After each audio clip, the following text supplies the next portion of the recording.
What's the Bengals head coach name? Zach No. Yeah, Zach man. Taylor. Zach Taylor. All right. Ready? Mm-hmm. 22 minutes. All right. It's gonna go I'm me, out at y'all. then him. then It's you. good For the seeing y'all. introduction. Hit me up if you Alright. hoop. Yeah. And I'll see y'all Thursday.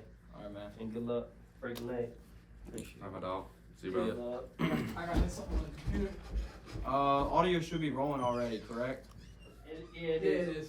All right. 2 minutes. All right. So if we need a stat check or anything, just go to Safari and then just pull it up really quick.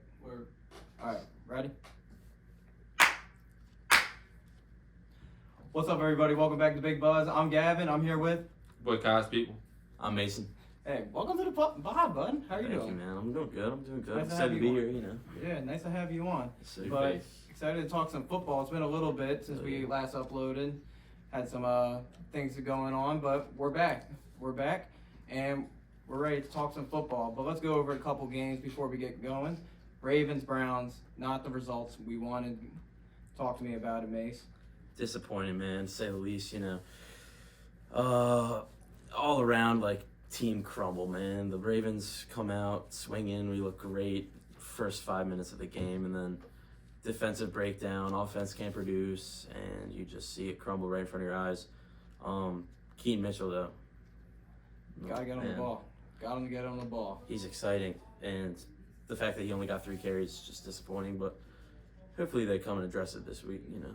No, I think they see back-to-back weeks. He's gotten the ball a few times and managed to score on both games. So definitely something there. And, you know, he's going to definitely get more carries this coming week. The Ravens, though, this season have not – they have 7 wins out of 10, I'll say that. But there have been multiple games this season where they couldn't close out. And I think they just – time ran out in games like with was it the Colts? The Colts. And then they also – another game where, like, I think the Cardinals too. Like time was it the Cardinals? We was lost the the week Steelers. before. Steelers. There was a game where like the time was just about to run out.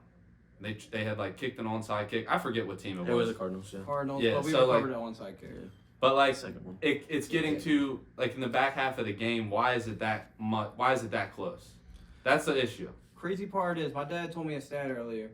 The best defense in the first quarter, all of football, is the Ravens. And you know where they rank in the fourth quarter? 28. Did that, yeah. 28.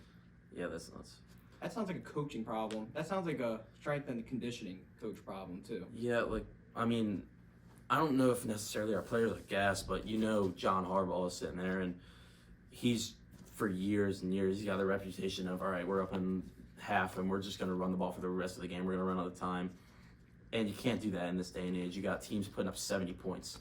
Mm-hmm. And it's just kind of, it's coming, you can tell it's coming to his head. Like, he knows, all right, we got to lock in. We got to keep producing. We got to keep giving players the ball. And he said it in weeks past, and I think it's going to continue to ramp up as time goes on. Like, you can't take your foot off the gas when you're playing a good offensive team. 100%. Even though you don't expect it out of the Browns, any team in this NFL is any given Sunday. Yeah. Like, you got to keep your foot on the gas. I think the issue really was the run game was, I think, going kind of well, and they kind of got thrown off by, you know, a pick 6 there by Lamar, another interception by Lamar, which was totally his fault. Yeah.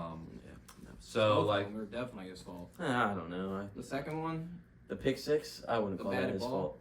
the No. batted ball. Macari is on his knees trying to block. And then, who was that on his right? It might have been Ben Cleveland pushing the guy in the back. And you literally just boost him up in the air and he gets the ball. And then we just can't collapse on the player running the ball back for the touchdown. It's just, nah. is what it is. I think the loss of Ronnie Stanley in this game, I don't know if he, you know, how serious that injury is, but that's going to be a big injury going into, you know, this later back half of the season. Baltimore now sitting at 7-3, very, very, very confident team. They did just lose and come on in a comeback loss, but I still think this team is the top of the AFC, or one of the tops of the AFC. Definitely a big favorite to win the Super Bowl in the AFC still. What is your guys' thoughts on Lamar Jackson and his performance this season? Is he up in the MVP debate? I'm going to say he's still in the MVP debate, but after this week, it's definitely his stock has gone way down. Way down. He's not putting up the numbers. I watched Shannon Sharp on First Take, I'm pretty sure it's called. On First Take, Lamar has the same amount of passing touchdowns as he does turnovers this year. And that's just not going to win ball. It will win with Lamar Jackson. You're going to win games, but having 10 and 10 as your stat line for touchdowns to turnovers, it's not great. It's not a great look. Obviously, we're not adding his rushing touchdowns, but still, it's not a great look to look at. Yeah, I mean, I wouldn't even go and say Lamar's in the MVP conversation because I just don't think MVP is an appropriate label for Lamar under Todd Monken's offensive scheme. It's like under Greg Roman, you got Lamar running for a crazy amount of numbers. You got him throwing big passes, throwing touchdowns. But under this Monken system, Lamar is there to get the team in a position to score. And he's not worried about his stats. We know Lamar wants to win. That's all he talks about is he wants to win the Super Bowl. He's not finished yet. We got to keep pushing. We got to keep our foot on the gas. And he's just in that position where, all right, I want to win. I don't care about my passing touchdown. I don't care about my passing yards. The guy's going out here and he's running a perfect game. I mean, not perfect, but he's 70% plus completion percentage every single game. And the guy's getting the ball where it needs to be and then putting other players in the position to make big plays to score. And that's the thing. I don't think any quarterback in this Todd Monken system would be an MVP candidate because it's all about getting different players the ball.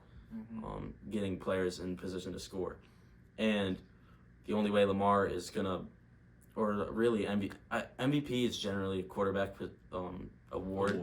And if you have a quarterback that's not throwing for crazy numbers, not throwing for crazy touchdowns, it's going to be hard. He's going to need a lot of rushing yards and a lot of rushing stats to even get in his name in the conversation for MVP. So I just don't think it's an appropriate label for him. Yeah, I agree. I definitely don't think he's in that MVP conversation right now. We talked a little bit pre-pod about C.J. Stroud, and I think we should kind of transfer over to this game and the Texans and Bengals at this point. We see a big game out of C.J. Stroud again. They end up scoring 30 points in a 30-27 win over the Bengals. And at this point, the Bengals sit at 5-5. Am I right by that saying that? 5-5 is where the Bengals sit. 5-4. They're at 5-4. Just a little bit over 500, but does this team still have what it takes to make that playoff push? I definitely think they can. Absolutely. It's the Cincinnati Bengals, and all it takes is a win Thursday night against Baltimore. And we damn well know that game is possible for them to win. Obviously, we've seen Lamar have Cincinnati's numbers over the year. But definitely you can't count this Bengals team out. No possible way. With all those weapons, Joe Burrow can turn it on any second, and I think that was a game they definitely should have won. Tyler Boyd, if he just squeezes the ball in on that last drive of the game, possibly Bengals are 6-3, having a chance to take the AFC North Division lead back on Thursday night. 100%. Yeah, and it's the Bengals. A lot of people counted them out early, off to a rough start. Joe Burrow's battling that calf injury, but that's early, and now this is a whole different team. You see them coming out and they're swinging, and they're not stopping, producing touchdowns, producing yards. They're getting the ball down the field. They're just still making small mistakes, which is not something we typically would see Joe Burrow do, but he's back on the road, back up the charts, and they're definitely a dangerous team. And if they come in the playoffs, 7 seed, 6 seed, I would not be surprised if they make a run for it all the way. Oh, yeah, no, totally. I could definitely see this team being a wild card team with the Ravens having the record they do. Steelers even in the playoff picture, though. It sounds weird to say that. This whole AFC North has been crazy competitive. As far as this Texans and Bengals game goes, though, I think, C.J. Stroud definitely would be the leader of the MVP conversation, considering where his team was. With him getting drafted, we had expected them to be one of the worst teams in this league this season. For him to be performing the way he is with his team, Tank Dell, another guy who's definitely popped off, huge, big time. This team has come around, and also around Coach DeMeco Ryan. That guy's coaching his ass off in Houston. But I'm excited to see what this team can continue to do. Now, as far as the AFC South goes, it's still up for their taking. The Titans haven't done anything crazy this season. They're still sitting at, I believe they're still sitting at like 5-4, like 5-5, something like that. So I definitely think these Texans could take the division there and make it into the playoffs. But if they end up seeing the Bengals again come playoff time, I think Bengals have their number all day. Do you see the weapons that C.J. Stroud has right now? It's nothing like off the charts or anything. Yeah, I mean, the guy's making it work with Noah Brown, and Dalton Schultz is his senior most veteran ball catchers. Yeah. And what he's doing with them is crazy. And like you see Dalton Schultz 2 weeks ago, he had 130 yards and like 7 receptions or something and a touchdown. And then you see Noah Brown this week with 170 some yards. These are players that, like, you put it on paper, you look at them on paper, they're like, all right, wide receiver 3 here, maybe you can go play, make a couple of big plays. CJ Stroud is getting anyone who can possibly make the ball. Give him a chance. Yeah, he's getting them the ball, he's getting them a chance. And it's awesome. It's awesome to see. And the guy looks like a veteran quarterback out there. His pocket presence is great. He's throwing balls downfield. And he's scoring touchdowns. And I mean, when you have someone throwing the ball, he can get the ball 80 yards. I mean, you're winning games. Exactly. And it's awesome that he's able to do that as a rookie. Totally. No, it's been great watching Stroud this year. But to move it over to a big upset that we saw last night, we had the Bills and the Broncos last night. Broncos came up on top 24-22. Gavin, you want to explain how that game ended? Oh my God. It was, I can't even, it's hard to even talk about this game, how bad the Bills looked last night. Yeah. And it had to be DeMar Hamlin, had to be the 12th guy on the field too. It had to be DeMar Hamlin. Bro, the memes were hilarious. I'm not going to put that out there right now, but the memes were hilarious. Go watch Get a Gronk. But anyway, they had 12 men on the field on the game-winning kick for the Broncos. Lutz ends up missing the kick. Flag on the field, 12 men on the field. Re-kicks it, perfect right after. Right down the middle. And you know who this game's going to go on? This game is going to go on Josh Allen. It's going to go on Josh Allen. Why are you putting it on him? 2 picks. One was not his fault. He should have lost 2 fumbles last night, too, along with that. And the one fumble I was telling you earlier at work, terrible. Yeah. Terrible. Just dropped it. It was really sloppy. Handoff. Really sloppy all around. And now we're seeing this shit with Trayvon Diggs. Yep. Trayvon Diggs is getting himself involved. And you can tell there is a cancer in that locker room. Yeah. And I'm not going to point fingers, but it's pretty obvious who the cancer is in that locker room. And we saw it in the offseason. Stephon Diggs. Change is coming in Buffalo.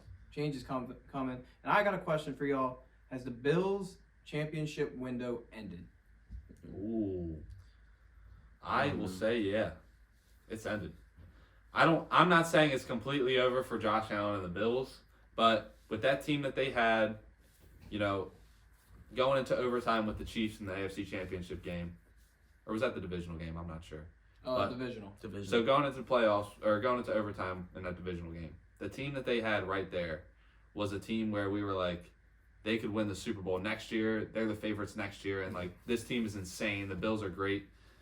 At this point in time, with where they sit and with how Josh Allen has been taking care of the ball, which hasn't been very good, their window's up. Stephon Diggs has definitely had talks with his brother Trayvon about getting the fuck out of Buffalo, because Trayvon Diggs would never post that on Twitter without Stephon already had mentioning that to him in the first place. No way. Absolutely. I mean, Stephon was kind of already like, I feel like he was already kind of a cancer this offseason, like you said, but that window is definitely closing. Not to cut you off, but he was a cancer in Minnesota too. That's why he got out of there too. Yeah. No, he's a little bit of like a prima donna, I think is what they call, like people who are like all about themselves. Yeah, he's got a big head. Yeah, big ego. Yeah. So, what do you think? I don't know. I think it's impossible not to put that game on Josh Allen. When you target Stephon Diggs, the guy's shitty locker room guy. He's an insane football player. He's great talent. When you target him 4 times a game and you see him open, Josh Allen's just not getting him the ball. And then he's throwing poor passes downfield, throwing interceptions, bad decisions. And the interception that he threw, that one that was tipped, that one that went through Gabe Davis's head. Yeah, that was hands. That was bad. That wasn't his fault. Yeah. That wasn't his fault. You can't really blame that on him, but the first one was horrible. And I see this all over Twitter. People are saying, at what point do we have conversations about Josh Allen? Now is the time. But at the end of the day, I don't really see him going anywhere other than Buffalo, because he's a great football player. He's got great talent. He can make the ball. I mean, he can throw the ball far. He's accurate.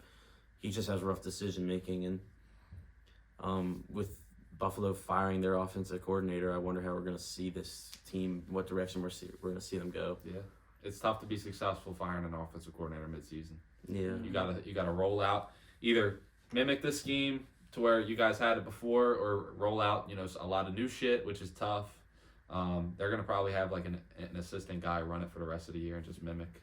Yeah, but I don't necessarily see their offensive coordinator. I don't really see him as a problem. It's not like he was calling bad plays. It's just Josh Allen is not throwing the ball where he should be throwing it or when he should be throwing it. Yeah.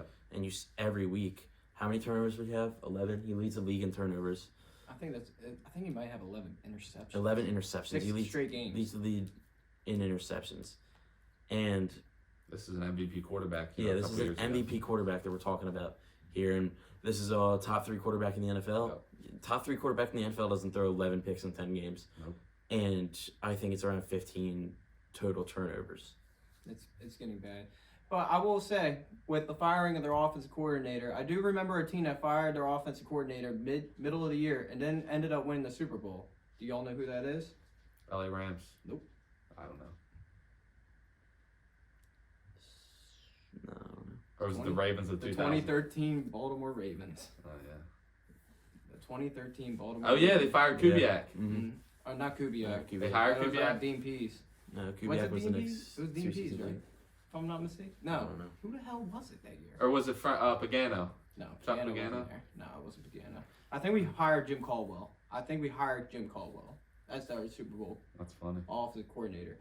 Let me get a stat check on that really quick, Ty. But I say let's move on. But actually, one more thing I want to say: the Broncos did everything in this game to give the Bills the win. Yeah. They did everything in this game to give it to them. So many turnovers at midfield, and they did nothing with the ball. Yep, absolutely. Nothing with the ball. And one thing I will say about the Bills' offensive coordinator, saying that he's not the problem with everything, why did he not run the ball on the worst run defense in football? You barely ran the ball. You barely gave it to James Cook after a first play fumble on to start the game off. You just lose all faith in him. Yeah, that is true. And then James Cook, I mean, you see him, he's consistent. The guy has 2 fumbles in his career, or 2 lost fumbles, and one of them was His first career. his first career carry, and then he hadn't fumbled since. And then he fumbles last night, and you just take him out of the game completely, give the ball to Latavius Murray. And, I mean, he scored. He was carrying the ball good, but I don't understand how you give the ball to someone who's like that, or Latavius Murray exclusively, and not give it back to James Cook. He will make mistakes. You know why he was carrying the ball good? Because it's the worst run defense in football. Why Yeah. do you not give him the ball? Should've Just give him the continued. ball, bro. Run the ball. 100%. Just run the ball. Did you get that pulled up? Who was it? It was Cam Cameron. Cam Cameron. Damn, it was Cam Cameron. Who did they end up hiring? Do you know? It was Jim Caldwell. It was Jim Caldwell. Damn, it definitely was Cam Cameron. I knew that. Well, let's move on to this week's football games. Yeah. Um, And we got a good one to start off. Yeah, we broke down 3 of the best games last week. Starting it off with the Ravens and the Bengals at M&T Bank Stadium. Mason, what are your thoughts? This is a rough game. Both teams on the short week, it's Thursday night. Both teams battling crazy injuries. I got the injury report from today's practice. It's going to be the first, or for the Ravens, I know it's the only full practice of the week. Tomorrow there'll be a walkthrough. OBJ did not practice. Clowney did not practice. Trenton Simpson did not practice. Marlon Humphrey did not practice. Kyle Van Noy did not practice. John Simpson did not practice. Ronnie Stanley did not practice. That is deep. As Ravens fans, we're used to it. We know we got players. We know we got depth. But it is hard not to sit there and be like, oh my God, dude, this is out the window. But this is a must-win game for this team. When you got 4 teams in the whole entire conference or in the whole entire division that are still in the race to win the division. For the Bengals, Sam Hubbard, Trey Hendrickson, and T. Higgins all did not practice. They're 2 starting D linemen. And then T. Higgins is their number 2 wide receiver who makes plays. And on a Ravens secondary where you're probably going to have Brandon Stevens as our CB1, and then switching out Darby and Rock Ya-Sin, who have shown again and again they give up big plays. Not having T. Higgins is going to work out for us.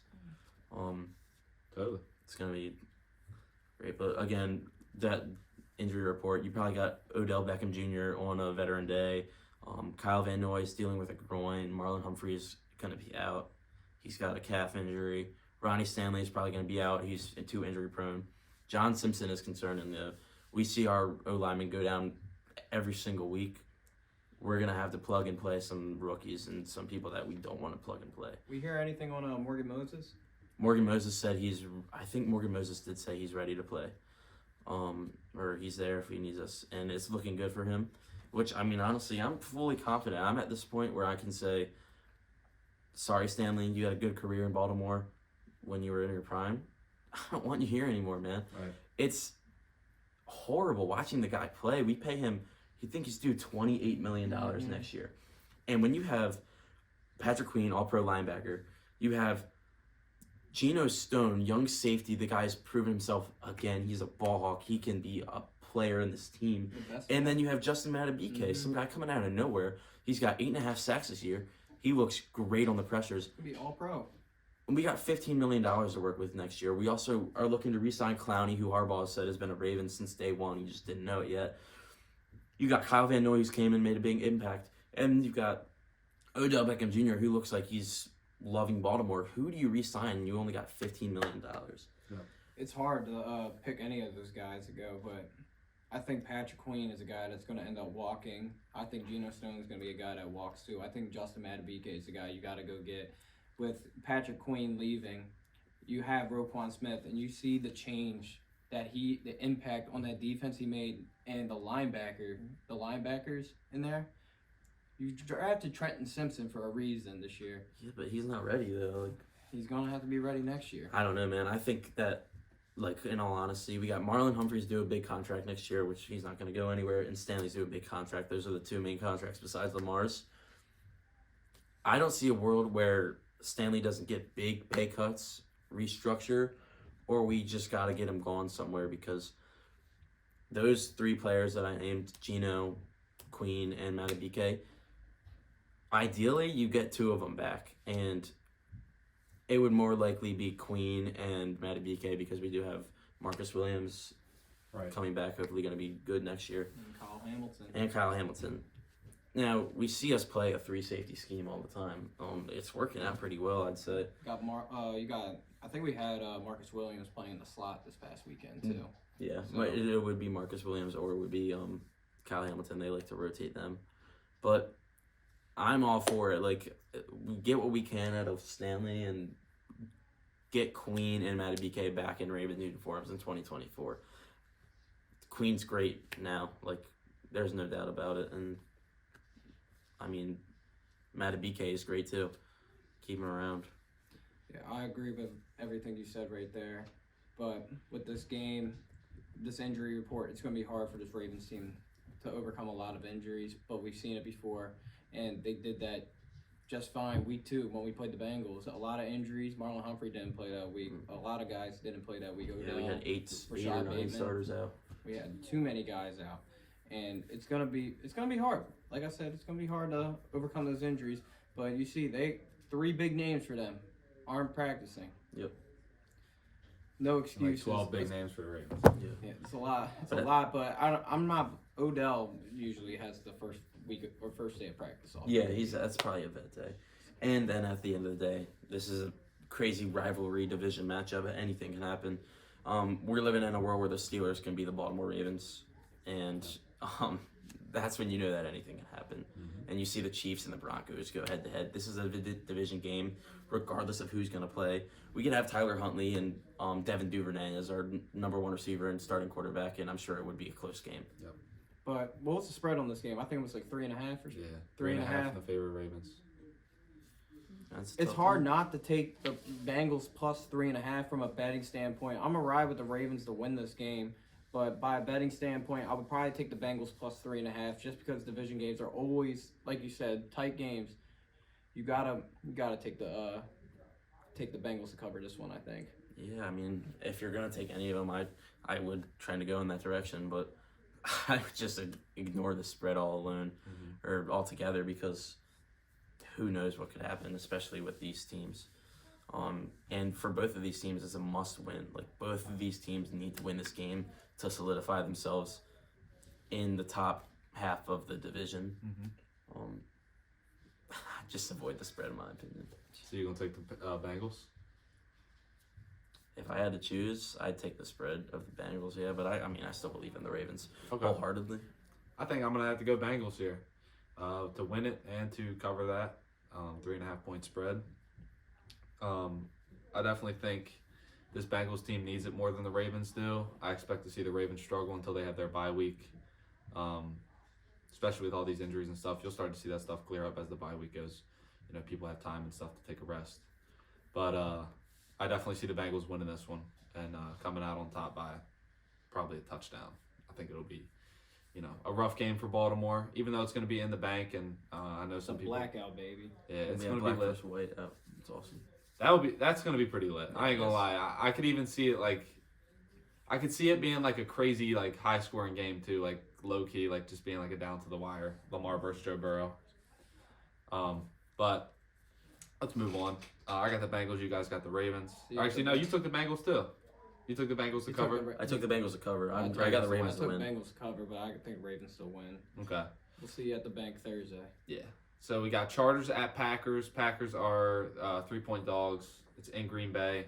Chargers coming off a big week. They just lost to the Lions by 3 points. It was 41-38. Absolute shootout at the end of the game. Big game from Keenan Allen. Big game from Herbert. What are your guys' thoughts going into this one? I thought Herbert played excellent against Detroit. Mm-hmm.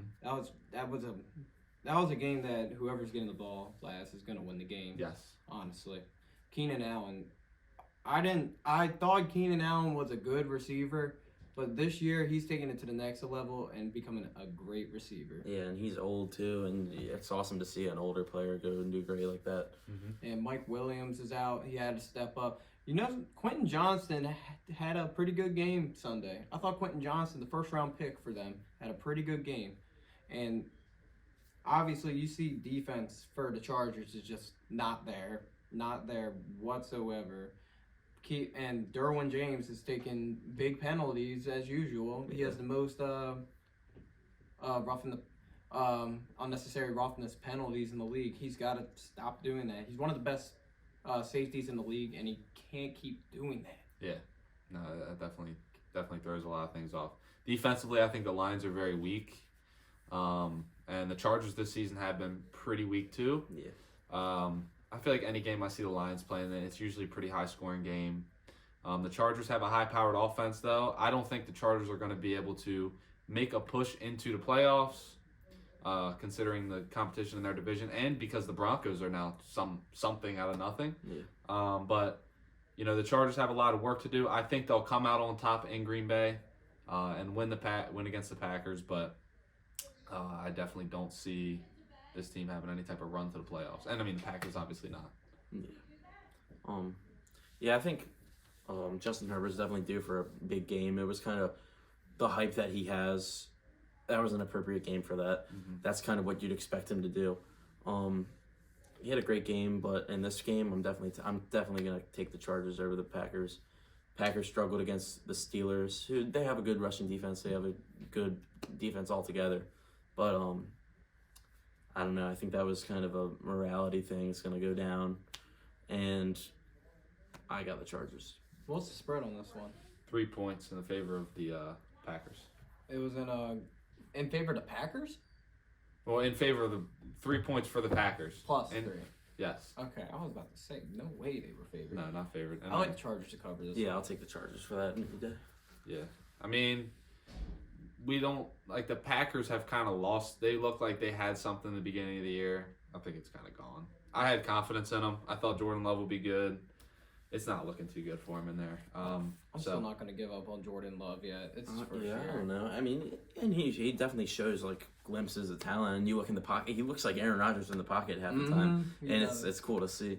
But like, I think sitting here looking at this game, you know, the Chargers, just Herbert and Keenan Allen alone are able to put plenty of points up on the board, plenty of yards.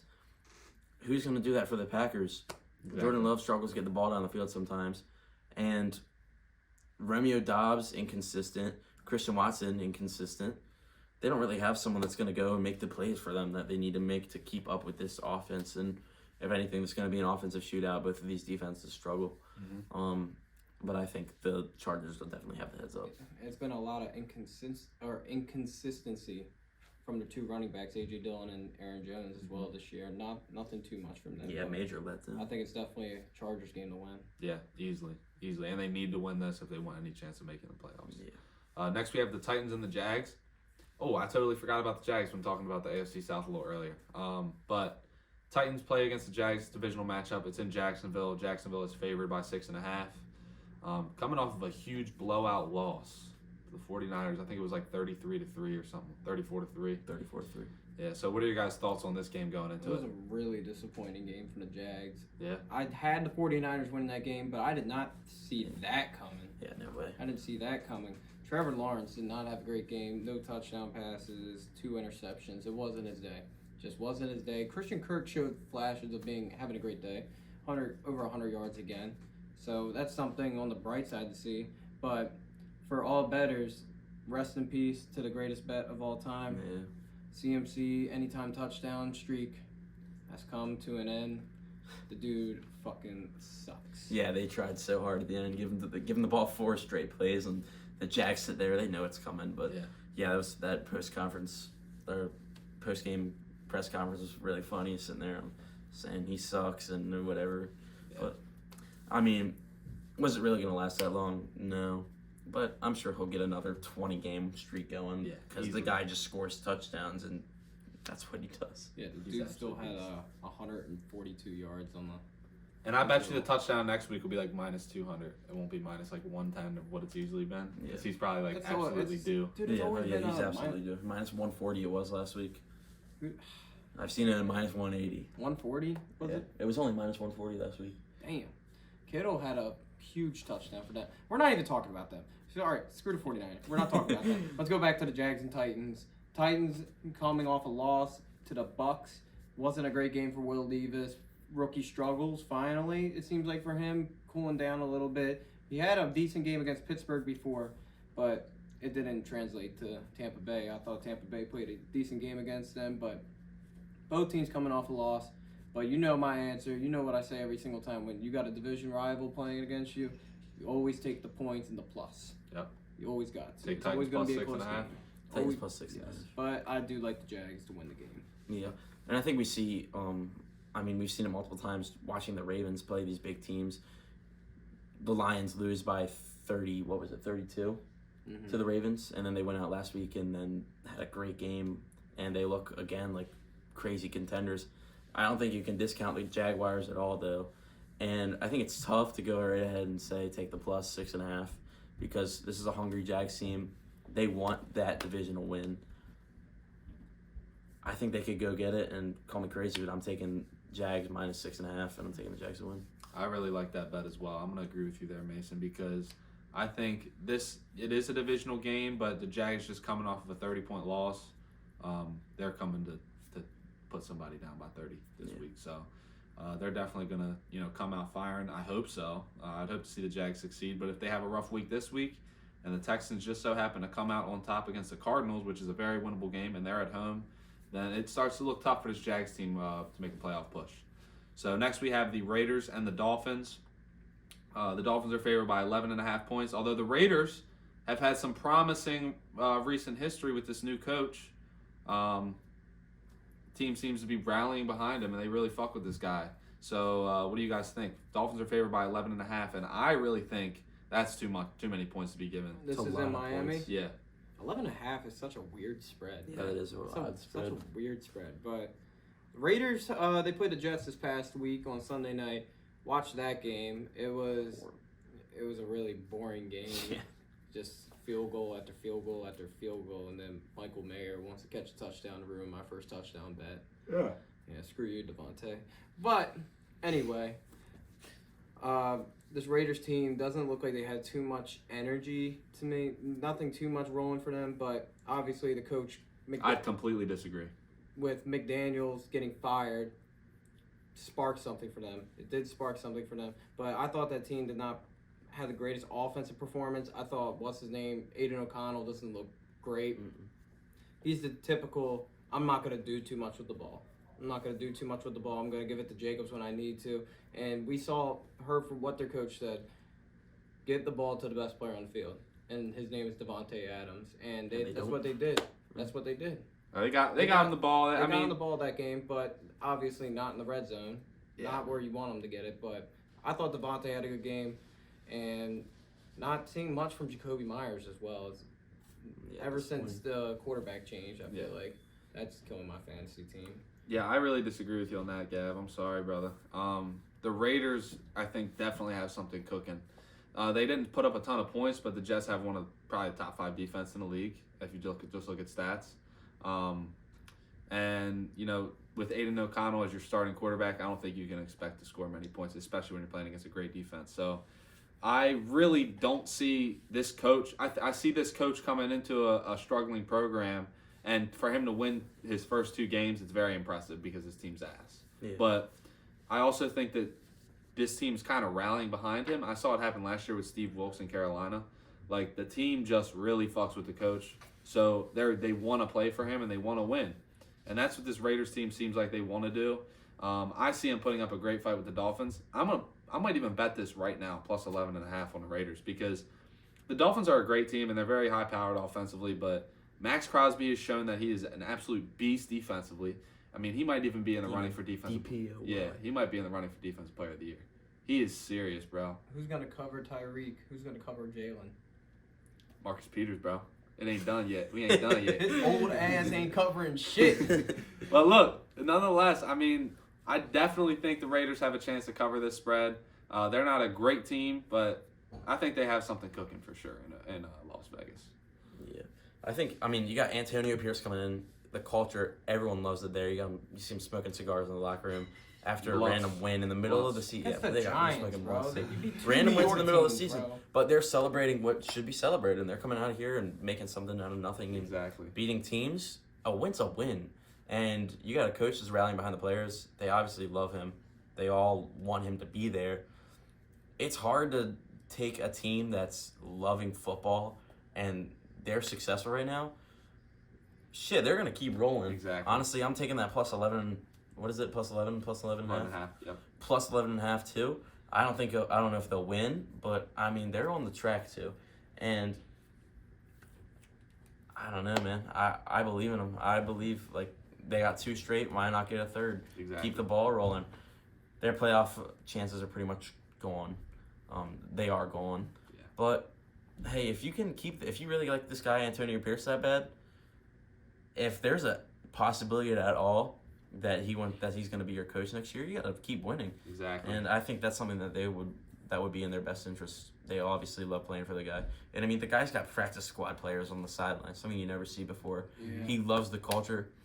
It's something awesome to see, But I believe in them. I think they could cover that spread for sure. I completely agree. Go, Gav. I think there's too much firepower in Miami. This is their first real test with Antonio Pierce. They played the Giants, and they played the Jets. Yeah. 2 New York teams. Obviously, the Jets have a good defense. They got a good defense over there. But I think it's just a little too much firepower for me. I like the Dolphins 11.5. But I do agree with y'all saying the culture has been different. I don't know what they're putting in the water there. Max Crosby's now saying the N-word and stuff. I know y'all saw that. He's smoking blunts on live TV. They're smoking blunts. Bro, that was a blunt. I don't give a fuck what anybody says. He don't give a fuck. I fuck with Max Crosby, though. But, hard. Dude, he's a beast. But it's cool to see they're having a great time now. Obviously, Vegas has been one of the more disappointing franchises the last couple of years, I feel like. But it's good to see the culture's changing. But I still do like the Dolphins 11.5 right here. Yeah. I mean, you also get A-Chain back this week, or Davon Chin. That's a big deal. Yeah. Good for my fantasy team, at least. But coming off the IR.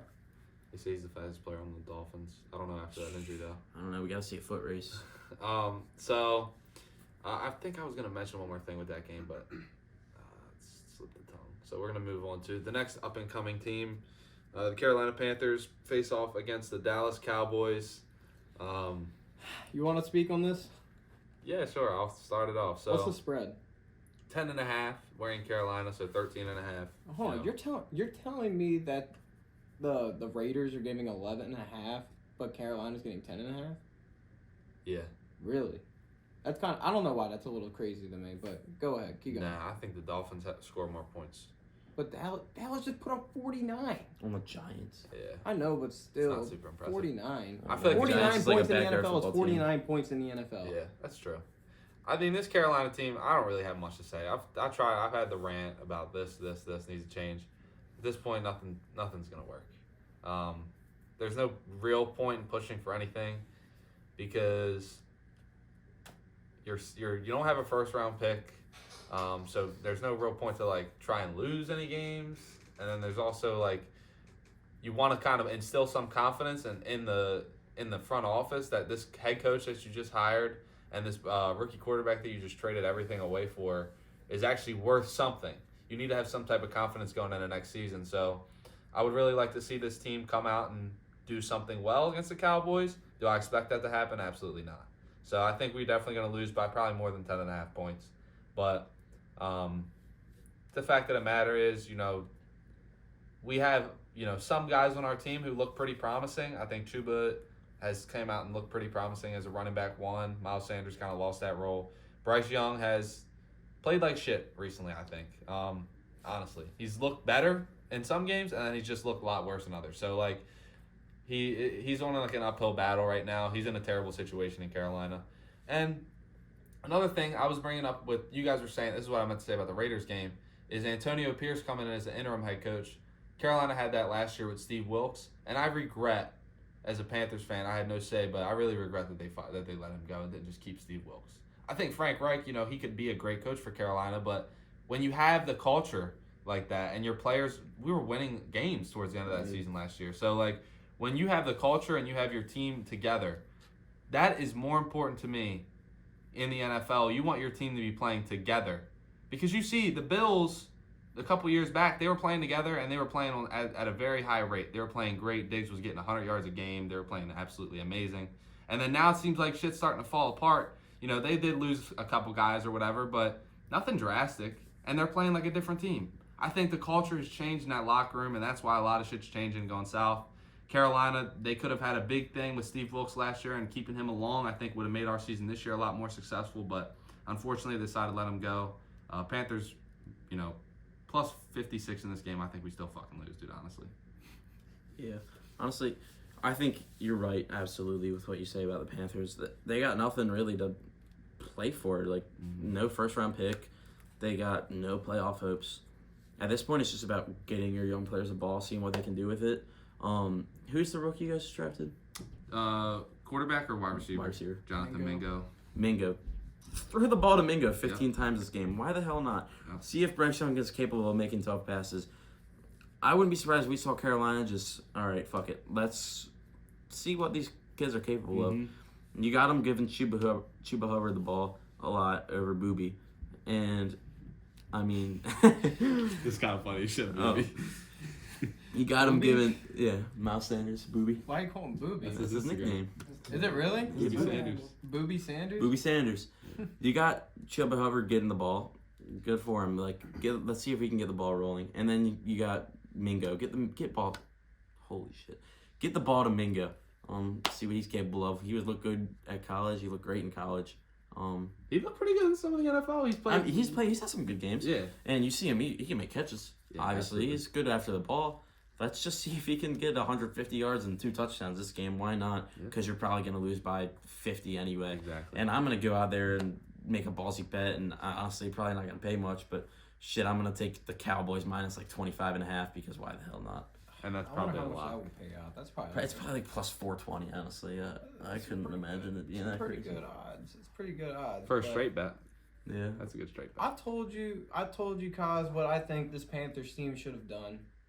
And I thought they should have blown the whole thing up at the deadline. Yeah. I said Brian. That would have made the Byrne- most sense. Brian Byrne should have been gone. He should have been gone last year when they got offered 2 first-round picks for him. That would have probably been enough to get you Bryce Young alone last year. Think about it. You probably would still have your number 1 overall pick for this year too. It's crazy to even think about. But blow the whole thing up. Adam Thielen would have been a great wide receiver for a team to have, but obviously you want to have the development of Bryce Young still, having those weapons out there, and that was the thing they were looking for at the deadline, was to acquire a wide receiver. But obviously, I think this Panthers team is just, like you said, they don't have anything to play for. It's time to just give the young Bulls a chance. I think it's time to move on with the old heads, but this Cowboys team, I think, is going to rock them. Yeah. Oh, yeah. They're going to roll them. Cowboys play great against shit teams, and then they come to the playoffs and they're going to suck. suck. I can't wait. Shit. I We'll can't see. wait for it. I can't wait to watch the Cowboys lose. It's my favorite thing in the world besides watching the Patriots lose. But But Steelers? yeah, the Steelers too. I don't know. Shit, I love watching the Bengals. Steelers and Patriots kind of takes the cake, and then the Cowboys is right there too. And I just think Cowboys it's great when feels they good. lose. I fucking hate the Cowboys. Yeah, they suck. Where were Fuck- y'all? Where were fuck y'all the the day Cowboys. Bill Belichick gets fired? It's gonna be a great. Oh thing yeah, to it's gonna say be in a awesome. Oh man. couple- Oh my god, he's gonna. I don't know. I don't necessarily hate them as much now because they're fucking trash. Yeah, you don't really hear much about him besides his angry old face sitting on the sideline complaining about. And everything. he was dipping from a sneaky link and No, that shit was hilarious, yo.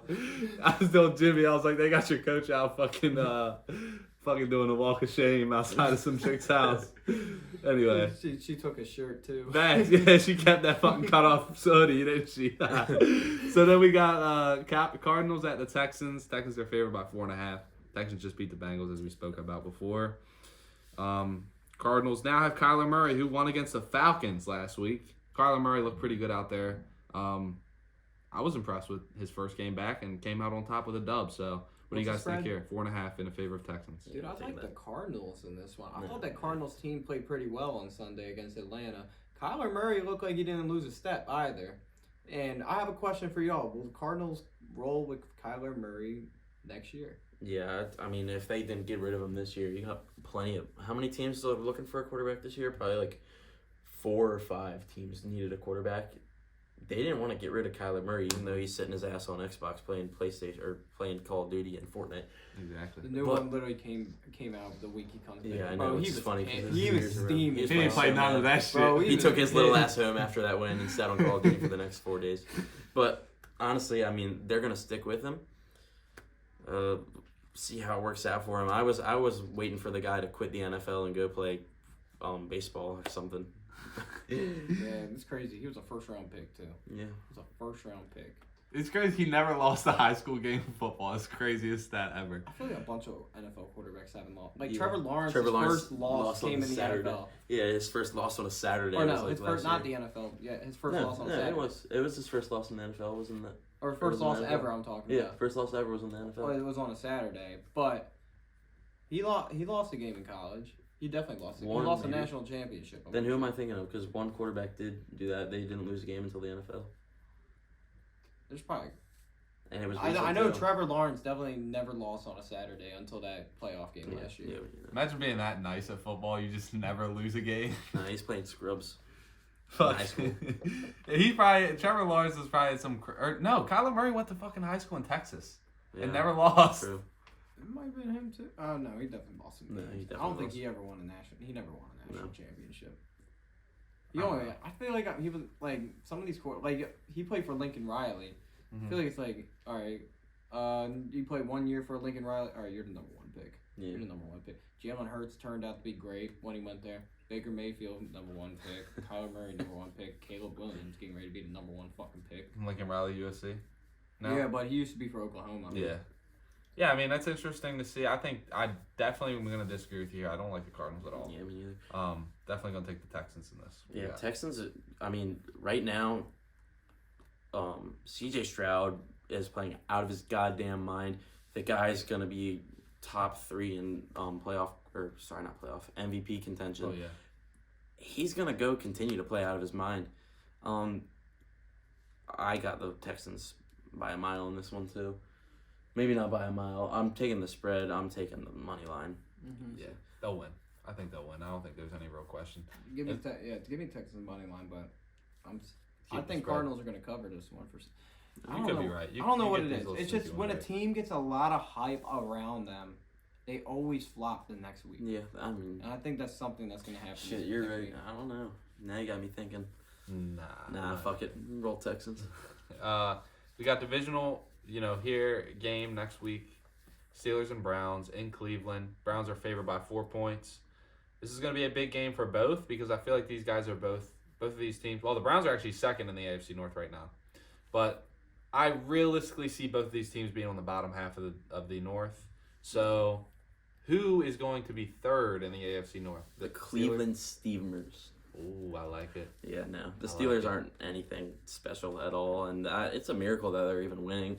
I think Mike Tomlin's going to get his 5+ or his 9-8 record and kind of roll out because that's all he cares about. Mm-hmm. It's a miracle that Kenny Pickett is winning games. I don't see how it's happening. The team is terrible, but they're still winning stuff.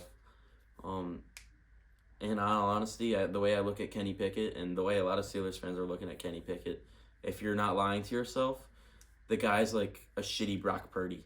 He's a system QB at best, and he doesn't really have anyone. Actually, no, that's not true. Matt Canada's not allowing him to throw to the people that he should be throwing to. Hey, man, sideline Matt Canada, though? It's a different breed, apparently. Oh, he came up. He's on the Yeah, they sideline. took him He now? was out on of the the booth. sideline, and they were playing way better for some reason. Yeah, but I mean, there's still like no reason that George Pickens is a crazy NFL player. He's probably one of the top 10 talented receivers in the league.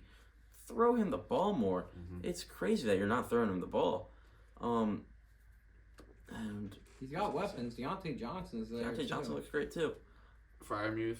You got Firemood's coming off the IR, though. He's been hurt the last. and fucking Warren. Jalen Warren is a stud. Yeah, That fine guy needs guy. to start over Najee Harris, and he did.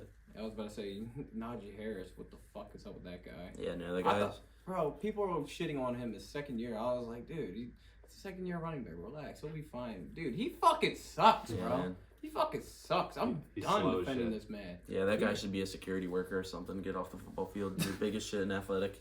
We said he was going to be like one of the best players. I mean, when he's that big, that he's jumping over guys in college like by a mile. He's way up. He's getting way up. He's looked so athletic, and then he gets in the NFL and he looks like he's running in jeans every single play. I mean, it's unfortunate. You got a great athlete who just can't play football. But it is what it is. I'm gonna go a hot take. You said the Bengals. I think you think the Bengals are gonna be second in this division. I don't think so. I think Cleveland's gonna be second in this division, and it really would not shock me.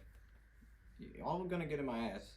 It would not shock me if the Bengals finish last in this division. It would not. Let me give you my explanation. Can I give my explanation? If you go look at the Steelers' schedule, cakewalk. The Bengals had the hardest remaining schedule in all of football. Yeah. Still, they got the hardest remaining schedule, and I think that Browns defense is absolutely lethal. Still, I get it. They let up 33 points or 31 points to the Ravens. Ravens have a decent. I think we have a top 10 offense in the league, arguably, but this Bengals team, it's just a lot of. Look, they had the 49ers. They just beat the 49ers. They just lost to the Texans. Who else did they beat the Bills? They beat the Bills. They got a lot of big games coming up, a lot of hard opponents coming up, and obviously it starts with Baltimore coming up this week. And this is a huge game. It's a must-win for both teams, but I think this is a must-win for the Bengals. And knowing damn well the Texans have the Cardinals this weekend and that heads up, it's a big game for them. It's a really big game for them. Yeah, I mean, I would see. I really disagree with the Bengals finishing in last. The Steelers, I think, will definitely finish in last. They may have a cakewalk of a schedule, but this team is not that good. They're just coming out on top of these games. Yeah, but I wouldn't even sit there and say the Steelers have a cakewalk either. I know they still got the Jags. They still got the Lions. They still got 3 more division games. They play the Lions? Yeah. I don't think they play the Lions. Because we play the NFC West. It's that one game that The one random game. Yeah. I thought they played the Lions. I they looked just the other played the day Packers. because I was They like, just played the Packers, remember? I looked the other day and I was like, oh, I thought their schedule was a lot easier than this, but they have some hard opponents up there, and honestly, I mean, I don't know how they're doing it. If they keep doing what they're doing, then They could. come out, but I don't know. This division is going to be tough, and I think this Thursday for the Ravens and Bengals is really going to have a play out on the rest of the year for the whole entire division. It's very possible that the Ravens don't finish in first, too. Oh yeah, it is. I'm not saying we won a division. You did actually. You said I think the Browns will be the ones to come in second. I think the Bengals will lose. So you're saying I'm the Steelers not. are I'm gonna not win? saying. I'm not saying the division's over. I'm saying, I think we're gonna win the division, but I'm not saying we won the division already. Right. But I think the Ravens are gonna win the division. Right. But if Cincinnati wins Thursday, there's a possibility the Ravens can fall all the way to damn last place. Yeah. It's anyone's game. Yeah, now. it's It's still literally anyone's for anyone's. the taking. I mean, Cleveland could very well take it. Cincinnati could still take it. I think Cincinnati, if they turn it on, they're damn near unbeatable. Like they're one of the best teams in the league. So it's tough to say that the Bengals are completely out of it. But hey, give me the Browns in this one though. Yeah, I'm gonna have to agree. I'm taking the Browns at Yeah. home. Browns. Browns went back to back. So now we have the Giants and the Commanders. Oh, also something I want to mention about this Browns team. I know that Deshaun Watson ended up coming back in. Did he play pretty good when he came back? Yeah. Okay. Yeah, he played. I mean, the thing with that game, and not to go back to Ravens Browns game, but the Ravens just let him get out of the pocket and run so many times. There should have been way more sacks in that game. He Yeah. got a lot of scramble yards out of it. That's why I think the Browns succeeded in this one. But Well, let's keep. He looked like pre-suspension Deshaun Watson in that game, and if he keeps playing like that, then the Browns might have the division in their hands. Low key. But next we got another divisional game. It seems like we got a lot of these this week. Giants and Commanders play. Commanders are going to be favored by 9.5. This Giants team very similar to Carolina. Nothing going on there. So we probably don't have to go crazy on this one. But as far as Commanders go, Sam Howell's look great. The defenses look pretty good. Commanders, I think they're coming off of a loss though. to the Seahawks. Yeah, to the Seahawks, but Sam Howell still has played great for it being his first season as a starter. Brian Robinson showed great peaks. McLaurin, Dotson. You got a solid team there in Washington, and the Giants kind of fucking suck. Tommy DeVito. Yeah, Tommy DeVito though. Can't forget about that guy. Let's go, His mom still makes his fucking Yeah, breakfast. it's bad. His bed. You see his dad. You see his dad. He said, "That's your 4th and 3 fucking Yeah, play." that was fun. Like, That's your Yeah, I don't really first think play. there's not necessarily much to break down this game. The Commanders are a much better team than the Giants. The Giants are going to go out and get a quarterback round one. I think it's pretty obvious. I see Drake May in a Giant Drake May probably in a Giants uniform. It won't be Caleb. Don't sleep on Bo Nix. How old is he? 25? I don't care. Don't sleep on Bo Nix. He's probably. I think he's gonna win the Heisman. Really? I think he's gonna win the Heisman. I I think don't know. Oregon's honestly the best team in the nation. They're really good. A nation. Nah, best team in the nation definitely. What's it called? Washington. They're good as Watch shit. it. Watch. Michael Penn. Watch the Pac-12 championship. Oregon's gonna spank them. Yeah, no, but I got the Commanders for sure. Sam Howell looks great. Every single player in that team looks like they're having a great time. They're doing great. Get the ball to whoever. They got like 6 playmakers on that team. Exactly. Sam Howell's airing it out. He's looking great too, throwing the ball. He's a little inconsistent, but he is a rookie. He'll get there. Commanders all day. Yeah, I think, like you said, it's not too much to say. Just talent, straight talent. This game in DC. Yeah, it is at home. Oh God. I don't even think it matters. What's the spread? 9.5. It's bad when you're 9.5 to fucking Washington.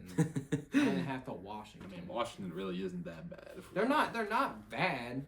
They The honestly, Giants suck. they could have beat the Seahawks. They Yeah. could have. They let that game. Yeah, I slide mean, out of the their way we had hands. 6.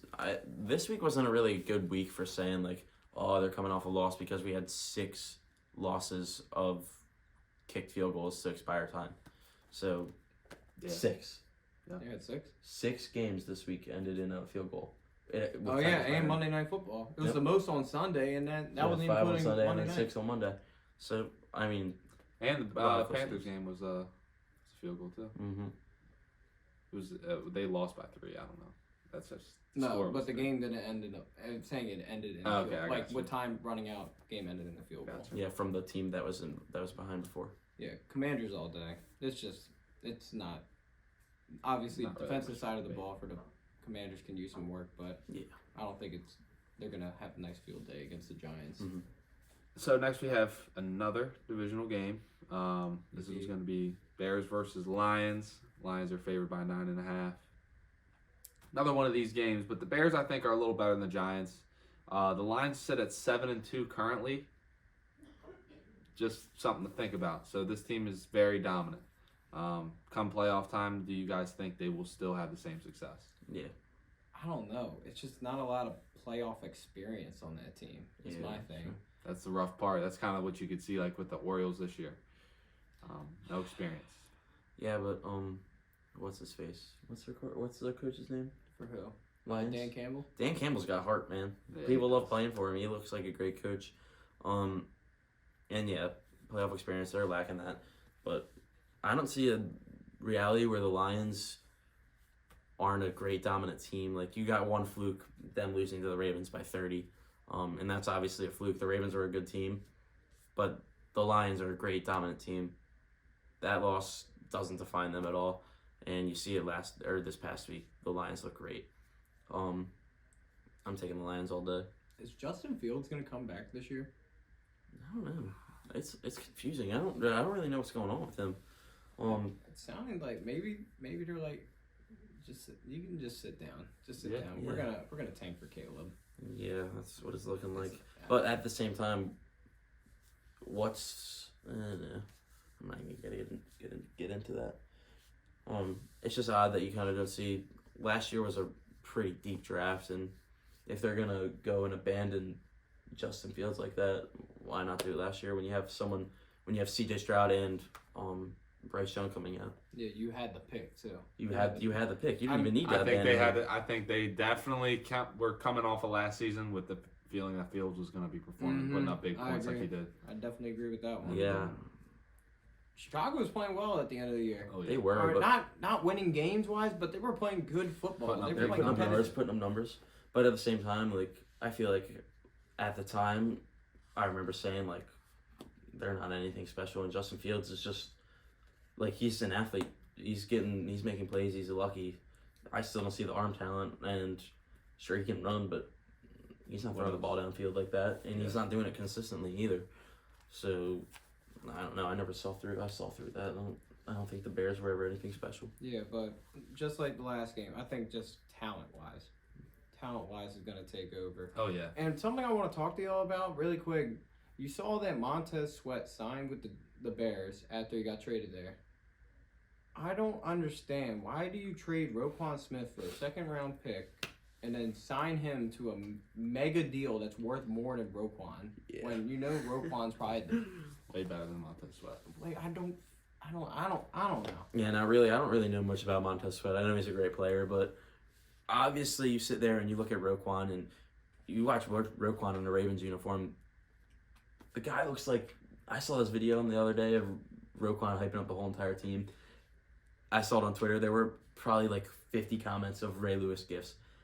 His attitude on the football field is insane. How do you just let that up? For dirt cheap. They gave away nothing, dude. Nothing for Roquan Smith. Second-round pick. A second and a fifth. And who'd they take with that second?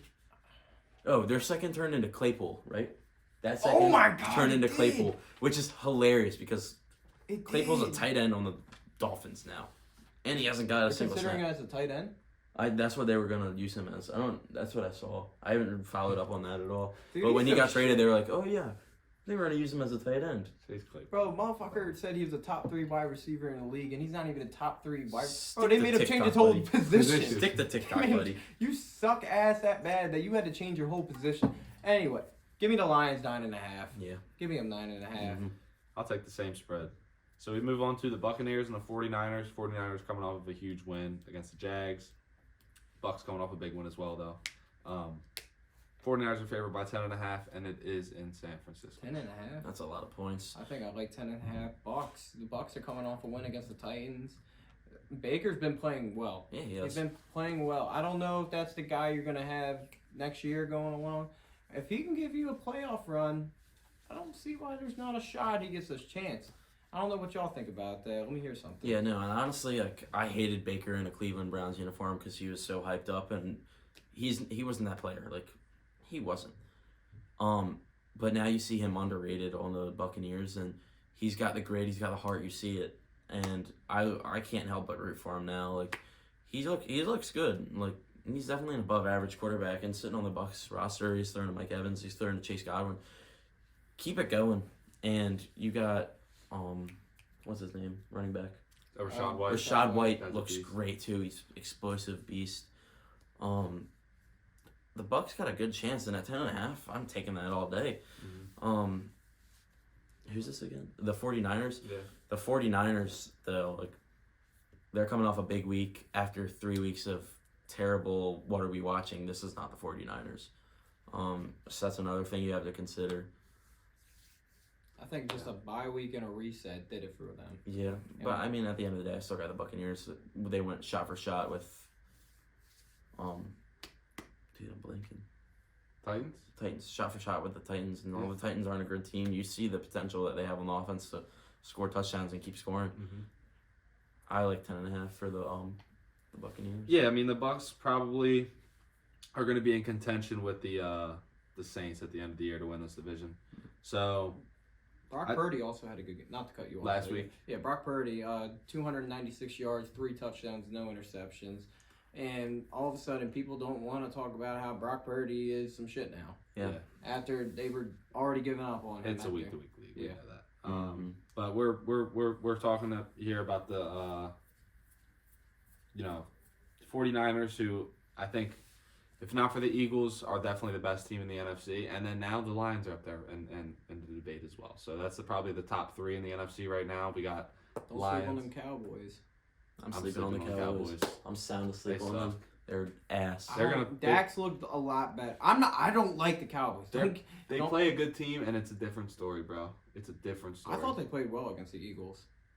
I thought they did. I mean, but that's also divisional. Like that. Those are the two things. You play a shitty team, your win is discounted. You play a divisional game, that win is discounted. It's like anything can. I mean, granted, anything can happen at any time, anywhere. But those divisional games, like they're so random, and so many factors play into that. The history, the players, like Ravens fans, Ravens players, they all got personal vendettas against the Steelers, and Steelers have personal vendettas against the Ravens. They all don't want to see them succeed. So you're going to play your heart out against that team. And that's just something I think you see with the Eagles and the Cowboys. I don't know. Have the Eagles and the Cowboys played twice this year, Tyler? Once? No. Once. They go to Dallas next. Yeah, next time the Eagles will win. I'm very firm on that, bro. I don't think Dallas is going to beat the fucking I don't Eagles. think. No disrespect to Philly, but I don't think we've seen the best Philly team all year. Yeah, I mean, I don't think Philly's been great on offense. If you go look at the statistics, Are you serious right now? Fucking A.J. Brown's having the season of his career, and they haven't done that much. I'm not talking one player. I'm not talking about one player. I'm just saying, offensively, they've been putting up crazy points all year. How could you not say that? This is not the same Eagles offense that we saw That's last true. year. It's not. I agree. I don't know. I mean, they're winning a lot of close games. I mean, you see them. Was it week 1 they played the Vikings? Who did they play week 1? Week 2. All right, week 2 they played the Vikings, and now that's early in the season, but against that Vikings team who was winless for 4 weeks, It was the Pats. they played the Patriots week 1, and that was a close game too, right? Mm-hmm. That was also. They're winning a lot of close games, and obviously they got the talent. Jalen Hurts is great. Still some questionable decisions he's making. A.J. Brown is great. Devonta Smith is great. They got the pieces. It's just seeming like it's not coming together the way it did last year, and I don't know what that is, what aspect of the game it is. Who knows? So our guy behind the camera says the defense, big Eagles fan, but we definitely got to get him a mic here soon. But no, I mean, definitely could be the defense. We thought that defensive front was super strong coming into this year, and it definitely is, but It's a secondary. yeah, it could be a secondary issue. I think they did lose C.J. Gardner-Johnson, if I'm not mistaken, this offseason. Yeah, and then they brought in Kevin Byard before the deadline. Yeah, so I mean, realistically, this Eagles team is definitely We're not even talking We're not about the talking Eagles right now. about Yeah. talking about the Buccaneers and the 49ers. How the fuck? Oh, Oh, I know how. oh no, because of I the said best the 14. Big Four, yeah. Yeah. And then it's how a podcast works. So yeah, I mean, just to move back though, we can kind of backtrack a little bit. So yeah, I think We're gonna talk about these teams in a little bit anyway. yeah, I think the 49ers are definitely going to come out on top. I think they're going to cover a 10.5 point spread. I'm not too big believing in the Baker Mayfield led Buccaneers. I really think now just based on this, NFC wise, NFC South teams are obviously the bottom tier in the NFC, but whoever comes out on top of this team in this division is losing the first round. No questions asked. So let's move on without further ado to another divisional game. We have the Jets at the Bills. -6.5 in the Bills' favor. We saw the Bills look like shit. Well, not really look like shit, but Josh Allen looked rough. Yeah, they look like shit. Yeah, so, and they got a tough defense here in the Jets. So what do you guys think's going to happen? I kind of want to take the Bills because I think they're going to recover from this loss. I think these last couple weeks, they know they got to turn it up now. It's now or never. They have like a 33% chance to make it into the playoffs now. That's not the Bills. No. It's not the Bills. It hasn't been Josh Allen as of late recently. It's not the same team. Something's got to change. They lost to this Jets team already earlier in the year, and you heard me say this before on recent or past podcasts, that it's hard to beat a team twice in one season. Yeah. It's hard to beat them twice. And I really do think that first game was a fluke. I do think that. Oh, when the Jets won? Yeah. Oh, yeah. I think that was a fluke. I don't think the Bills played their best game. Not the Bills. The only game we've really seen the Bills play well is that Miami game. Yeah. The Miami game. Something's got to give. Something's got to happen. Something's got to change. I don't see the offense going berserk. Like we said, the Jets are arguably a top 5 defense in this league.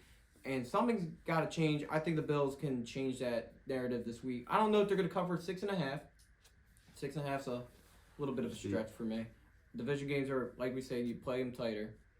But give me the Bills in this one. Yeah, I think week after week we kind of see both these teams not do that great. The Bills look bad this week, so do the Jets. But I think the Bills' shit performance is a lot better than the Jets' shit performance. And I think the only thing keeping the Jets even around right now is the fact that they could have Aaron Rodgers late in the season for a possible postseason push. What's the Jets' record? 5-4? 4-5. 4-5. 4-5, yeah, I don't know. It's looking rough. But, I mean, Aaron Rodgers said he's coming back in December. Probably sooner than later in December. He looks like he could be on the way back very soon. I think that plays a factor in why the Jets keep pushing so hard. And I don't know. I think the Bills will definitely cover. I think the Bills will definitely win. Because the Bills just they got better pieces. The pieces are more put together on the Bills than they are on the Jets. 100%. And Josh Allen playing shitty is better than Zach Wilson playing shitty all day. Yep, easily. And I think, but I will say, after seeing the face on the Bills' loss against the Broncos, I think that's like one of the hardest losses to swallow. When you literally watch the field goal miss, and then you have to watch them retake the kick, like that is such a big loss. Because you should have walked out of there with a win. And then now it's like, fucking like it's done. Yeah. It's the worst ever. So like, that's such a tough loss. Kind of like a fluke loss, though. Like, you know, they really shouldn't have lost, I don't think, because it's kind of like a shitty penalty, but it's just the way the game works. It was so many. Like I was saying, the Broncos were doing everything in their power to let the Bills win the game. They fucked up 2 PATs. They gave them a couple turnovers. It was so much shit, bro. It was so much. Mm-hmm. And one more thing. Is Zach Wilson the problem? Yeah. I think it's rough to say. He's not the solution, obviously. I wouldn't go out and say that he's 100% the problem, though. And Robert Saleh gets a lot of credit. I don't know. I think he might get a little bit too much, though. Garrett Wilson's not used enough at all. He had a good game Sunday night. Yeah, 7 catches for like 90 yards. 7. I thought he had lower than that. And I think we've seen this year he's not doing all that much. And Garrett Wilson is a really talented player. The guy can go and score a bunch. He makes insane catches. Offensive Rookie of the Year. I don't know. I don't see what's going on for the Jets besides the quarterback piece. It's Zach. Their defense is good. Their offense is not, and they have Zach Wilson leading the offense. He's the problem. But why don't they replace him though? Can I address something though? Why Zach Wilson is not the problem? It's a Nathaniel Hackett ran offense. They never turn out good, and the only person that can play good in that is Aaron Rodgers, and that's the reason they brought that motherfucker in the first place. That's the only reason they brought him in. The run defense or the run offense right now is terrible. You know why? Because they got one of the worst offensive lines in football. When you barely get any time to pass the ball, I think it's pretty bad. And like I said, I'm not a Zach Wilson fan. I'm not trying to defend him or anything. Obviously, the man hasn't played great. But I don't think, if watching the game the other night, I don't think he's playing terrible football. Yeah. I don't think he's playing terrible football at all. Not playing good football though. He's And not playing. You're not going to win with playing not terrible football. You're going to win by playing good football. But if you watch over the last couple weeks, the Jets games, he's played better and better and better and better. Obviously, he's not Aaron Rodgers, and you know you're going to have a high expectations when Aaron Rodgers and having high expectations. Can you pull up Zach Wilson's stats for the past? I know his stats aren't great. I think he's had Well, I mean, 5 touchdowns. he's playing so much better and better and better, right? Every week. Have you watched the Jets games? I haven't been watching the Jets games, but is he playing better and better and better each week? I don't know. I mean, I if think you watch, it's a better game each time. He's Yeah. played better. He's improved. I'm not saying stats aren't everything. yeah, that's true. Stats aren't everything. Gotta watch the film too. Look, Lamar has 10 touchdown passes all year. All right, all right, he has 10 touchdown passes. You would think he's fucking terrible, right? Because he doesn't have the leading in touchdowns. Is that how we're gonna?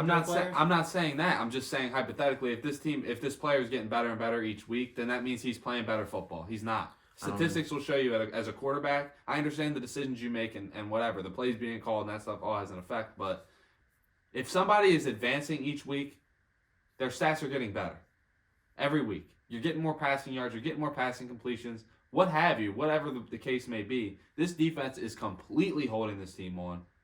With everything that they have, what has he done? Well, how many picks and how many touchdowns in the past few weeks? Since the Chiefs game, his best game, he's had 2 interceptions, 1 touchdown. His passer rating last game was a 68. I mean, that's not somebody that sounds like the problem to me. If you're losing games and your offense isn't performing, the quarterback is usually a big issue. Offensive line, I'll say, is the biggest factor in football is the offensive line, because without an O-line, you can't get receiving yards because you can't get the ball. You can't get passing yards because you can't get rid of it. So there's so much that goes into it that the offensive line starts. That's the original problem. But when Aaron Rodgers does come in and play quarterback, if we don't see anything different and we don't see them winning more games, then I'll go ahead and agree with you. But as of right now, Zach Wilson is the problem. I don't think Aaron Rodgers coming back this year. You think it's all fake? I think it's bullshit. How is that even possible? Cam Akers did it like 2 seasons ago. He recovered from the full Achilles tear in like But- 3.5 months. So he came back for like a playoff push, didn't he? He came Yeah, up. but Or he he came came back back. for the playoffs, didn't he? Did he get hurt in the first game of the season? Cam Akers? Yeah. He got hurt in He did. preseason. Preseason, something like that, but it was 3.5 or 4 months Dude, recovery or something. It Aaron was some Rodgers shit got like that. Aaron Rodgers got hurt on 9/11. 9/11. What's today's date? The 14th. November 14th. November 14th. All right. He didn't even have surgery 2 months ago. Is that and he's talking about being at full practice on Thanksgiving by Thanksgiving? I don't know, man. That's unbelievable. You don't It's know. that it's that It's that LSD. yeah, it's that silence Ayahuasca. retreat or whatever he's going. Yeah. Ayahuasca. Oh yeah, that's the Ayahuasca. retreat. Yeah. Yeah, I don't know. He's got something. So let's move on to the Seahawks and the Rams, yet another divisional game. The Rams are favored by 1 point in LA. Matt Stafford comes back. Both Puka and Cooper have struggled these past few weeks with whoever the fuck's throwing the ball in LA. It was Right Bean? Yeah, Ripien, Yeah, Right Bean? Bryce Right. Isn't it like Bryce Ripien? Or Yeah. something? something like that. So we he's have not the bad at Seahawks hitting favored it, by though. 1 point. And it's in LA. What do you guys think? I think it's gonna be a close game. Yeah. Obviously, they have it as a close game. Mhm. Stafford is back. I don't think the Seahawks have played great football. And if you look, I think Geno is the piece of this that's not going to be able to take them to the next level. I'm just going to put it out there. If you look at his statistics, since we're going to start bringing up stats, can you bring up his stats from the last 5 games? He has not played good football at all. Not at all. I mean, And that's going to be the guy. Obviously, we talk about the quarterback's the main position if you're going to win a Super Bowl. oh yeah, 100%. He's not. I don't think he's the guy that's going to get them to the next level. You see anything?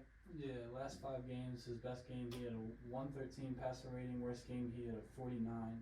He has about 5 picks and 6 touchdowns.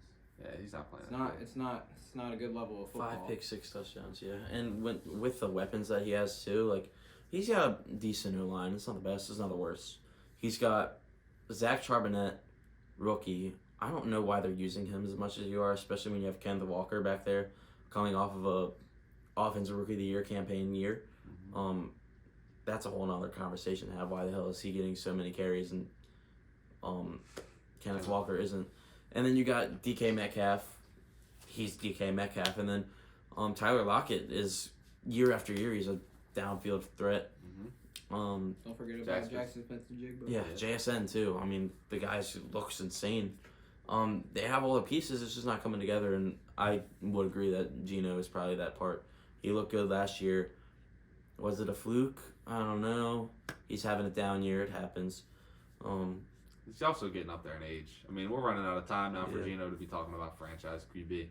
Like, the Seahawks are another team who could be looking for a quarterback. They gave this man a 3-year deal, bro. Yeah, but it's not high paying though. He's only making 30. How much is it? I think it was only 3 years and $90 million. Look it up, Ty. Like 86 That's million a lot for a guy that's had one good year. Yeah, I mean, I wonder how much of that's guaranteed. that's not that much. 100 million. 3 years, 100 mil. 105. Okay. Actually, that's a pretty good 105. contract. That's a hefty contract. Figure 3 years at 100 million. What What was Was it Daniel Jones is 164 years? Yeah. Well, dang, that's. I mean, I just don't understand how you go all in on that guy. You know. I like the Rams though in this one. I You like like the Rams? Rams won the last game, I think. So I'm gonna take Seahawks. Yeah, Matt Stafford gonna come back and he brings the juice. We already know the guy plays with so much grit. High motor. Yeah, he's a high motor guy. I like the divisional play in this, and Seahawks are coming off a good game. The Rams, I don't know. I think I might take the Rams too.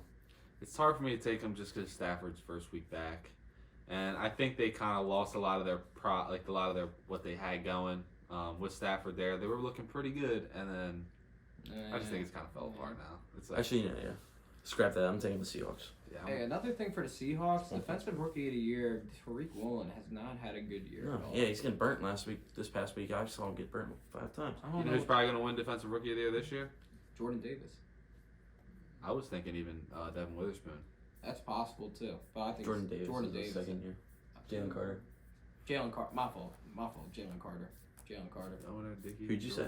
Devin Witherspoon, corner for the Seahawks. Devin Witherspoon looks awesome. Really good. He's electric. He did big hits, ball hawk.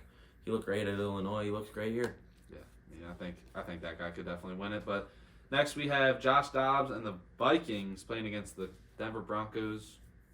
Broncos are going to be favored by 2.5 at Sunday home. Night Football, correct? Yes, sir. I'm taking the Pastronaut all the way. I really Vikings is Justin Jefferson back this week or next week?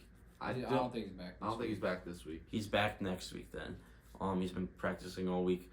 Josh Dobbs, it's hard not to love this guy. He looks so electric. Kevin O'Connell loves him. Mm-hmm. He just brings the juice. The guy's exciting to watch. He's clearly in that locker room. He's exciting. People want to play with him. He can deliver the ball enough to where they can make it work. I got the Vikings. Yeah, I mean, I really like the Vikings in this one. Broncos coming off of a win that really they didn't deserve. And Josh Dobbs has looked really good these past 2 weeks. I mean, his first week in a Vikings uniform, he hadn't even taken a snap yet from the center. And came out on top with the dub. So Where's the game at? it's in Denver. It's in Denver. Mile high. Both teams are on some winning streaks right now. Denver's on a 3-game heater. I think the Vikings are on a 5 or 6-game heater, if I'm not mistaken. They start off 0-4, and what are they? Are they 4 and I think 5 they start and off 4? 0-4. Vikings? I think they're 6-4. They start off 1 and. They're 6-4. Hey, I mean, I thought they lost 4 straight. Yeah. Damn, did they really? Oh, Vikings are doing good. It's interesting to see that. I mean, what's the spread? My fault. It's 2.5.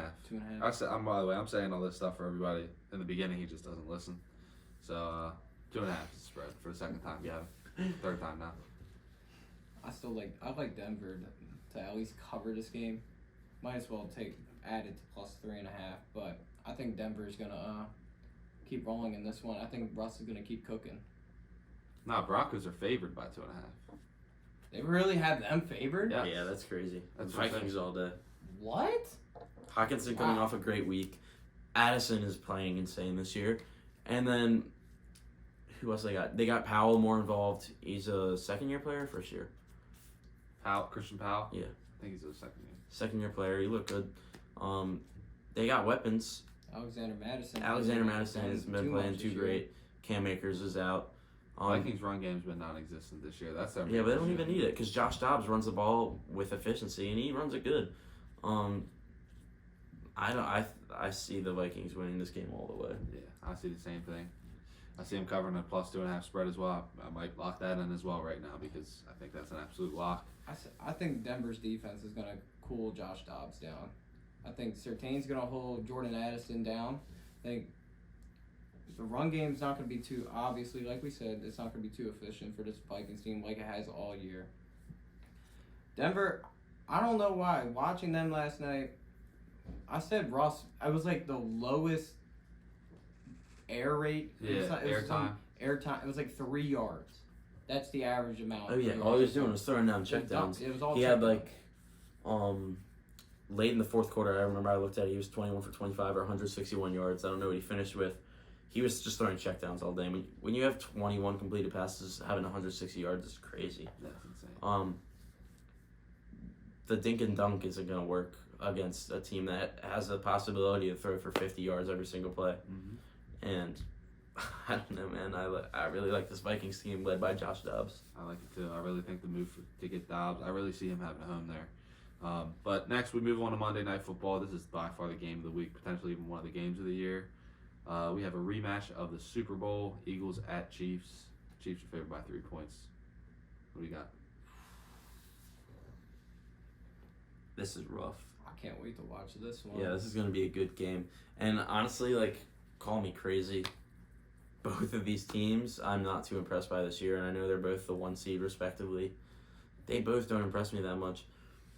The Chiefs are, I don't really know how they're winning that much. They, I know you got Patrick Mahomes. Their defense looks great, which is not normally their strong suit, but I don't know. I just don't believe in the Chiefs. I don't believe that they're actually the ideal 1 seed. And then the Eagles are going out and they're, they got talent, but they're scraping away with these wins barely. I do see them keep continuing the win streak though. I got the Eagles in this one. Ooh, going in the Arrowhead too. Mm-hmm. But something with the Chiefs, the last couple of games, they have not been able to score in the second half. They can't score in the second half. They didn't do it against Denver. They didn't do it against who they go to Germany with? Miami. They put up 21 straight points, 14 unanswered by Miami in the second half. It's not a good look for them, and it's going to be hard for them to score on that Eagles defense in a second half. But they are at home. It's the Kansas City Chiefs. I think the Chiefs are going to come out on top on this one. Yeah, it's difficult to say. This is a replay of the Super Bowl. Chiefs came out on top in the Super Bowl. I feel like usually when you see these type of rematches, the loser ends up winning, but I'm gonna have to take the Eagles here. They're going on the road, but this team definitely really is a little bit personal. I think they really want to win this game. It's not the same stage, but it is definitely personal for this Chiefs team, or for this Eagles team, and I definitely would like to see them come out on top. I see them +3, easy lock. Yeah, I think a +3 is a great bet for this game. Yeah. I think it's definitely a great bet. But that wraps up for the week. I want to talk a little bit about this playoff picture before we go. So right at the moment, we just talked about both the number 1 seeds. Going down the AFC, it's going Ravens with their 7-3 record, the Jaguars 6-3, the Dolphins 6-3, the Steelers 6-3 as well, the Browns 6-3, and the 7 seed, the Houston Texans would get in if they started today. 6-3 as well. Yes, and the outside looking 5-4. The outside looking in is the Bengals at 5-4, the Colts 5-5, the Bills 5-5, the Raiders 5-5. Wow, Bengals and the Bills both out of the playoff picture at week 11. That's weird. It's crazy to even think about. But we would get a Ravens-Texans first round matchup. I'm loving it. They would have to come back to the bank. That would be a good matchup. I'm loving it. That'd That'd be a perfect game to watch. And all the Ravens. Actually, no. I was gonna say it would be an exciting game to watch, and that enough. Even if the Ravens lost, I wouldn't be disappointed. But the Ravens losing a divisional game just killed my whole entire weekend. So that's cap. No, it would definitely be sad to see them. Yeah, it I would. mean, I think the Ravens though would definitely with this particular matchup here with the Texans, this gives the Ravens the best chance to move forward in the playoffs and have a great push because I've seen when they did win the Super Bowl in 2013, they played the Colts.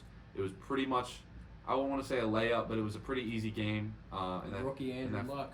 Yeah, first wild card round they played against a rookie, so be interesting to see. Could see the same thing happen here again.